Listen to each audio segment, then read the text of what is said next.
প্রকৃতি তার রূপের ডালি দিয়ে অকৃপণভাবে যে দেশটাকে সাজিয়েছে, সেই দেশটা আমাদের প্রতিবেশী রাষ্ট্র নেপাল। ভারতবর্ষের উত্তর দিকে হিমালয়ে ঘেরা সুন্দর দেশ নেপাল। নেপালে যেতে না ভিসার প্রয়োজন হয়, না পাসপোর্টের প্রয়োজন হয়। একটা বৈধ পরিচয়পত্র থাকলেই নেপালে সহজেই যাওয়া যায়। এবং নেপালে যাওয়া এবং নেপালে ভ্রমণ করা অত্যন্ত সহজ। নেপাল ভ্রমণে মোটামুটি কতদিন লাগবে? নেপাল ভ্রমণে 10 দিন আসা যাওয়া মিলে হলেই যথেষ্ট। সবগুলো জায়গা যদি দেখেন তাহলে 10 থেকে 11 দিন ম্যাক্সিমাম। নিজের মতন করে ট্যুর প্ল্যানিংটা করতে হবে। কোথায় কোথায় যাবেন? প্রথমেই যান চিতওয়ার ন্যাশনাল ফরেস্ট, তারপরে সেখান থেকে মনোকামনা মন্দির হয়ে চলে যান পোখরা। তবে যারা অত্যুৎসাহী তারা মিথিলাও যেতে পারেন।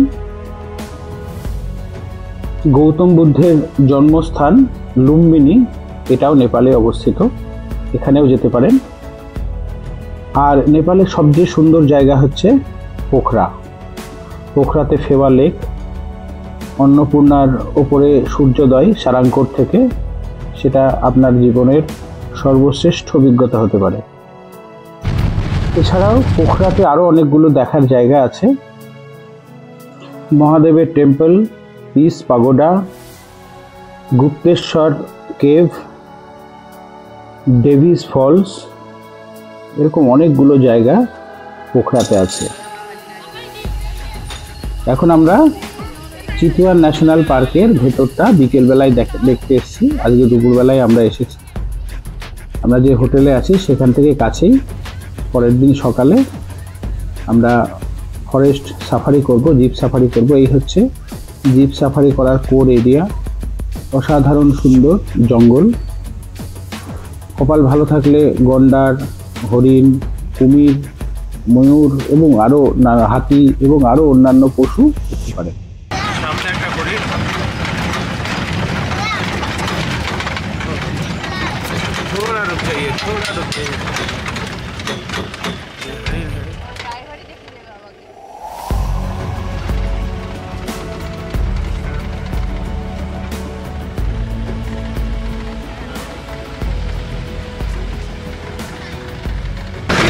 वाल्मीकि आश्रम से दूर वो जो भैंसलटन का पुल है, पुल से इंडिया जाएगा, बनारस से गांधी नदी में मिलने। देखो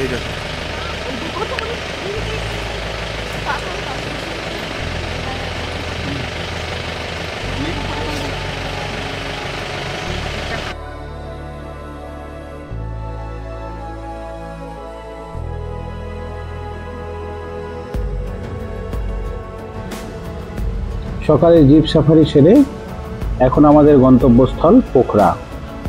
পোখরা যাওয়ার পথেই পড়বে মনোকামনা মন্দির। সেখানে রোপওয়েতে করে মনোকামনা মন্দির যাব। তবে চেষ্টা করবেন সকলে যাতে জিপ সাফারি করে খুব তাড়াতাড়ি বেরিয়ে যাওয়া যায়, কারণ মনোকামনা মন্দিরে যথেষ্ট ভিড় হয় এবং রোপওয়ের টিকিট পেতেই অনেকটা সময় চলে যায়। সঙ্গে থাকুন। আপনারা দেখছেন আমার ইউটিউব চ্যানেল ট্রাভেল উইথ বাপি 2024।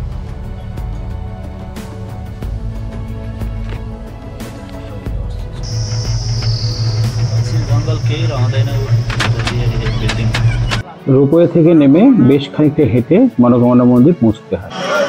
মনোকামনা মন্দির নেপালের অনেকটা রাস্তা পার হয়ে আসতে হয়। বিরাট লাইন।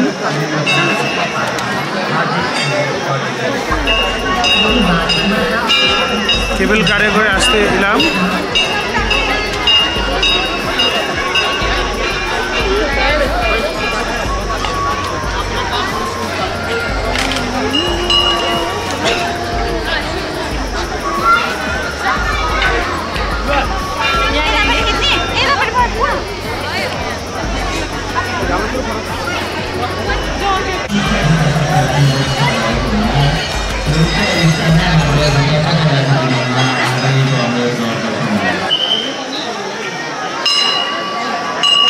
মনোকামনা মন্দির দেখে পোখরা পৌঁছাতে পৌঁছাতে আমাদের সন্ধ্যা হয়ে গেল। আমরা এই হোটেলে আছি, এখন সকালবেলা, আমাদের গাড়ি চলে এসছে। আমরা এখন বেরোবো পোখরার সাইট সিন করতে। এই সামনে রাস্তায় গিয়েই ফেওয়া লেকে অবশ্য আমরা গোটা সাইট সিন করে বিকেলের দিকটায় যাব। এখন আমরা যাচ্ছি মহাদেবের টেম্পল, সঙ্গে থাকুন। তো সামনে বিউটিফুল পোখরা, বিগ হিমালয়াস। देखिए माउंटेन अभी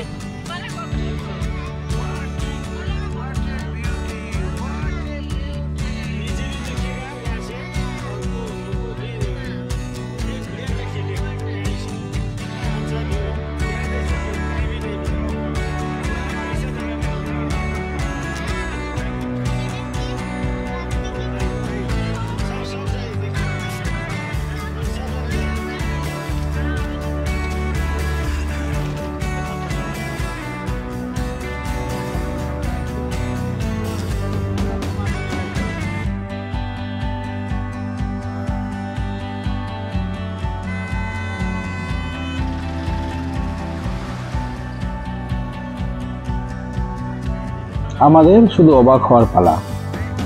সামনেই নিচে ফেওয়া লেক, আর তার উপরে দাঁড়িয়ে আছে অন্নপূর্ণা রেঞ্জ।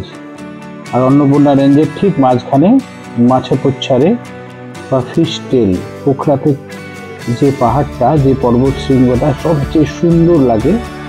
পোখরা, কাঠমান্ডু যে কোনো জায়গায় গেলেই এই মাছেপচ্ছারের ছবি, সেটা পেন্টিং হোক বা ক্যামেরায় তোলা, আপনারা অবশ্যই পাবেন এবং চেষ্টা করবেন একটা সংগ্রহ করতে, কালেকশন হিসেবে রেখে দেওয়া।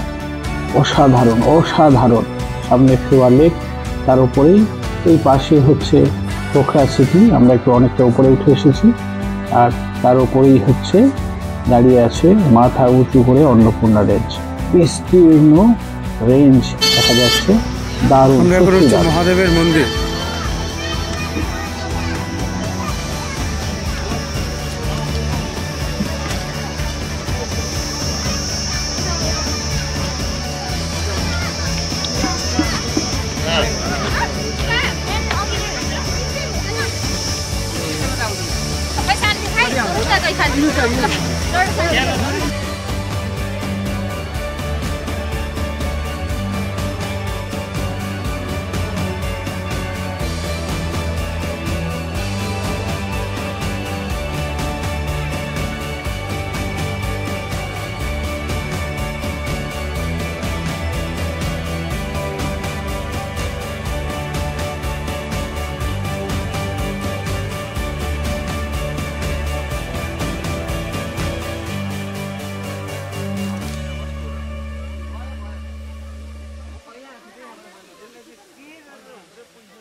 কেমন দেখলেন মহাদেবের মন্দির? অবশ্যই জানাবেন। পাথরের ওপরে, পাহাড়ের উপরে বিরাট উঁচু, প্রায় 300 ফুট উঁচু শিবের মূর্তি, দারুণ।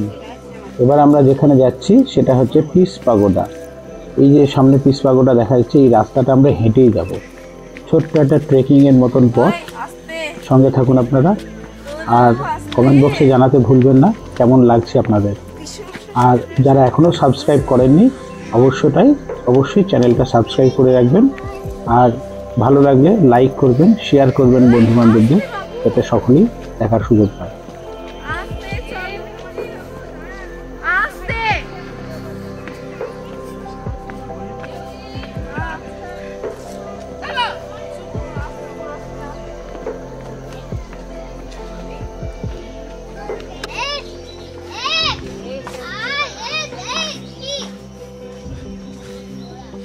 আমরা চলেছি এখন পিস পাগোডার উদ্দেশ্যে। দেখি কেমন লাগে পিস পাগোডা।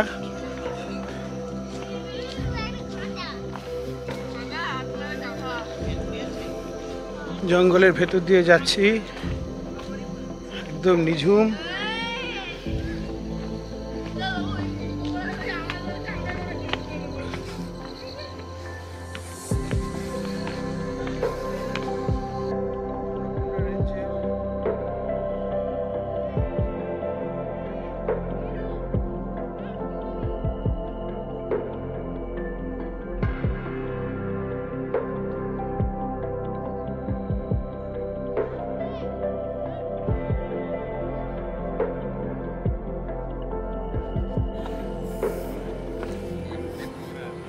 এটা একটা ইন্টারন্যাশনাল পিস পাগোডা। আপনি এরকমই দেখতে পাবেন, যদি কখনো রাঁচি যান সেখানে দেখতে পাবেন, বুদ্ধগয়াতে গেলে সেখানে দেখতে পাবেন। অর্থাৎ যেখানেই গৌতম বুদ্ধের সঙ্গে সম্পর্কিত স্থান সেখানে ইন্টারন্যাশনাল পিস পাগোডা আপনি দেখতে পাবেন, এবং এর শেপটা প্রায় সব জায়গাতে একই রকম। আর পুরীর কাছে জায়গাটার নাম ভুলে গেলাম, যেখানে এই দুটো পাহাড় আছে সেখানেও একই রকম ইন্টারন্যাশনাল পিস পাগোডা আছে। অসাধারণ লাগলো আমার, এই সমগ্র জায়গাটাই খুব সুন্দর। সত্যি নেপাল এসে আমরা ভাবতে পারিনি যে এত সুন্দর আমাদের এই ট্রিপটা হবে, এবং পোখরা যে এত সুন্দর এটা আমাদের ধারণার অতীত ছিল। আপনারাও নিশ্চয়ই উপভোগ করছেন, সঙ্গে থাকুন। क्यान्सल गर्ने भयो के हाल्ने होला भनेर भन्नु न एकपालि, त्यसलाई झिकेर अर्कोमा हाल्न सक्छ नि त्यसरी। Po zaklejeniu tego naczynia ze szysztowami. Wiesz, to był szlak, on sam powiedział, że te metody tak. त्यो हो त नि, त्यो एयरलाइन्सको मान्छेलाई ट्र्याकको एकजना झिकेर अर्कोमा हाल्नु मिल्थ्यो नि त्यसरी। আমরা এবার যেখানে এসেছি এটা হচ্ছে ডেভিস ফলস। এটা একটা নদী, হোয়াইট সেতি রিভার বলে। এটা ওই পাথর কেটে নিচ দিয়ে প্রবাহিত হচ্ছে, এবং পিছন দিকে যে রাস্তাটা এলাম সেই রাস্তাটাকে ক্রস করে ওটা একদম গুহার মধ্যে নেমে গেছে। সেখানেই গুপ্তেশ্বর মহাদেব, দুটো পাশাপাশি এই দুটো ভ্রমণস্থল। এটা হচ্ছে গুপ্তেশ্বর মহাদেব। এর ভেতর দিয়ে টিকিট কেটে গিয়ে অনেকটা নিচে, যাদের শরীর একটু দুর্বল বা হার্টের সমস্যা আছে তারা অবশ্যই ভাবনা চিন্তা করে যাবেন। সঙ্গে থাকুন, আমার দারুণ লেগেছে ভেতরটা। অনেকটা নিচে নেমে যেতে হয়, সেই নিচে নেমে গেলে ভেতর দিয়ে ওই যে সেতি রিভার যেটা আমরা দেখলাম ডেভিস ফলসে, সেটাকেই আবার দেখা যাবে। সেটা ঝর্ণা আকারে উল্টো দিক দিয়ে পড়ছে।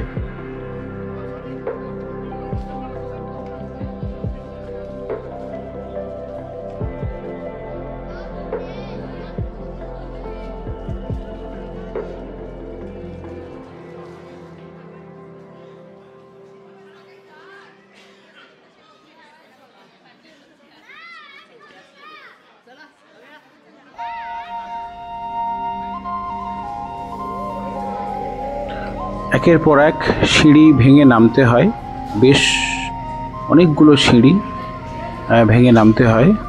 প্রায় 250টা মতন সিঁড়ির ধাপ ভেঙে নামতে হয় নিচে। খুব সাবধানে নামতে হবে, আর সবসময় জল পড়ছে, একটু পিছল রাস্তা। ধীরে ধীরে আমরা এগিয়ে চলেছি। প্রথমে একটা মন্দির পড়বে, সেখানটায় শিবলিঙ্গ আছে, এবং তারও নিচে আরও অনেকটা নিচে গেলে আবার আরেকটা জায়গা যেখানটায় মূল যে শিবের লিঙ্গ সেটা এখানে আছে। চলুন যাওয়া যাক, এক্সপ্লোর করি।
এখন ভোর 5টা, প্রায় 5টারও একটু আগে।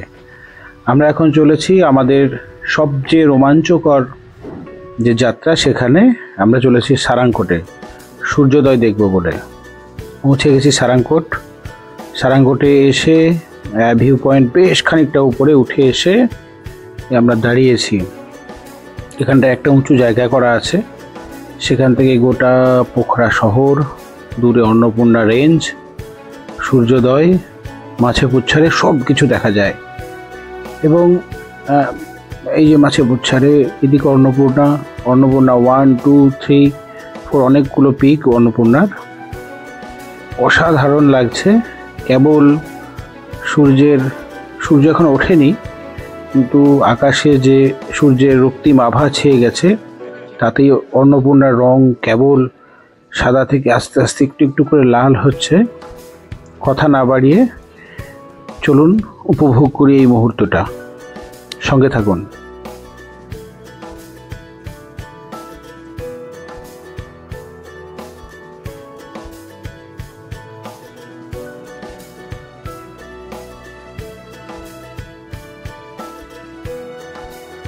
কিরণ যখন পিককে স্পর্শ করে তখন এর যে রং, সেটা দেখার জন্যই আমরা এত কষ্ট করে এত দূর থেকে, এখন 6টা 18 বাজছে ঘুরিতে, সূর্যোদয়, and the sun has touched the peak.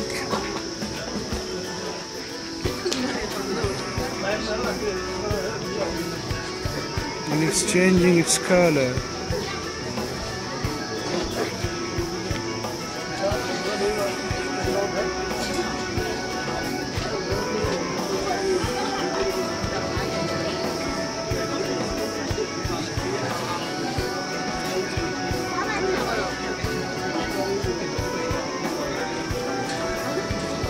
সূর্য উঠছে, লাল রঙের সূর্য ঝলমলিয়ে।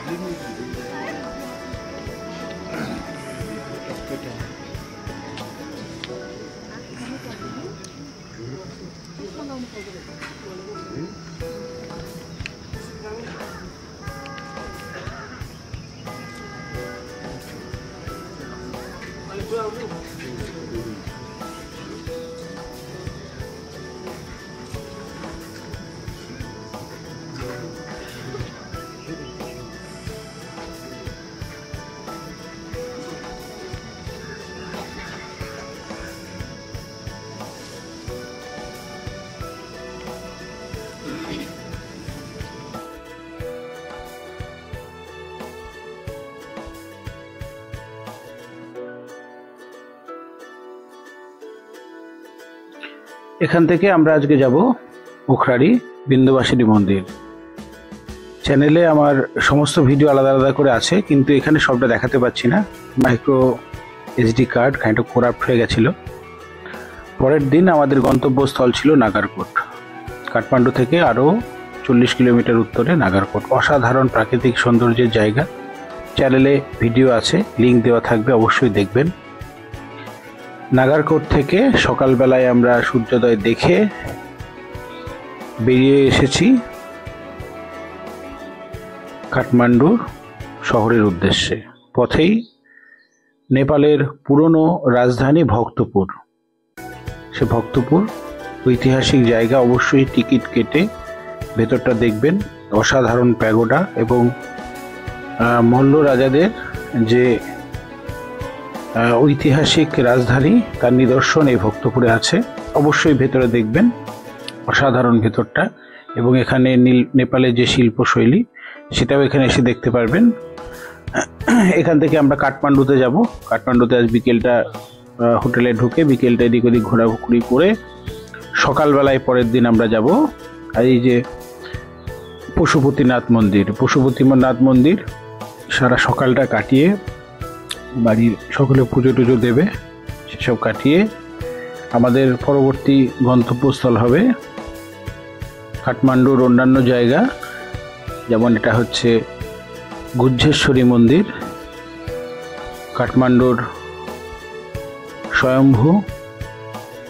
স্বয়ম্ভু অসাধারণ লেগেছে। সমস্ত কিছুই চ্যানেলে আছে, সবগুলোই দেখবেন। কাঠমান্ডুর পিস প্যাগোডা বা বুদ্ধ স্তূপ, আর কাঠমান্ডুর দরবার স্কোয়ার। কাঠমান্ডুর দরবার স্কোয়ারটা খুব সুন্দর, সকলেই দেখবেন আমার চ্যানেলে গিয়ে। গোটা নেপালটা অনেকগুলো ভিডিওতে সিরিজ করা আছে। আজকে এটুকুই থাক। পুরনো যেগুলো অপ্রকাশিত ছিল সেগুলো আজকের এই চ্যানেলে খানিকটা প্রকাশ করলাম আজকের ভিডিওতে। আশা করছি আপনাদের সকলের ভালো লাগলো। অবশ্যই চ্যানেলটা সাবস্ক্রাইব করবেন, যারা এখনও যুক্ত হননি আমার চ্যানেলে যুক্ত হবেন। ধন্যবাদ সকলকে, আবার দেখা হবে। Good bye.